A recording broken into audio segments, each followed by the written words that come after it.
Chev got stuck in the Ford, got stuck in the Chevron, stuck when the Dodge showed up. But the Dodge got stuck in the tractor rut, which eventually pulled out the Ford with some difficulty. Well, more rain than we'd seen for 1,000 years caused financial joys and biblical fears. It caused some smiles, it caused some tears, but more to the point of our story.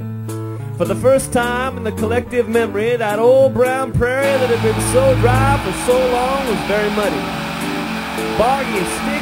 We'd pull one truck out and get another stuck in, and motors would roar and tires would spin. We'd sink right down to the dip, and we'd all take turns and do it again till no one could move. We call one more friend.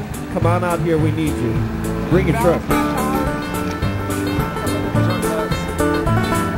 Chev got stuck in the Ford, got stuck in the Chevron, stuck when the Dodge showed up. But the Dodge got stuck in the tractor rut, which eventually pulled out the Ford and the Dodge. They got me stuck in the mud so they couldn't rehearse, and Chavez too has missed his work. Richie, he now fears the worst. He stood up his ex-wife, she called him a jerk. Of course, Holtman didn't have nothing better to do.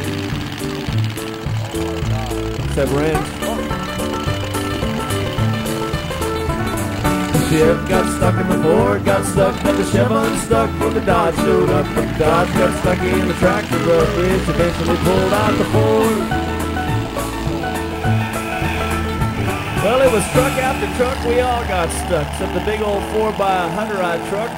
We all thought, Lord, we in luck, but he wouldn't come anywhere near us. Mighty neighborly. Mighty neighborly.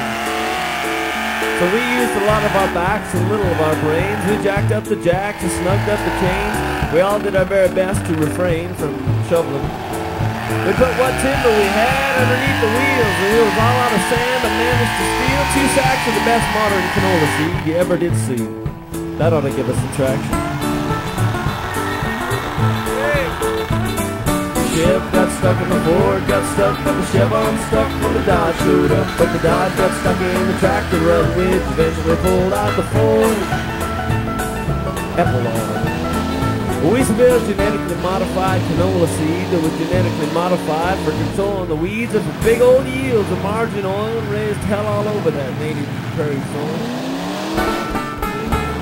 Agriculture Canada is definitely going to be looking for us.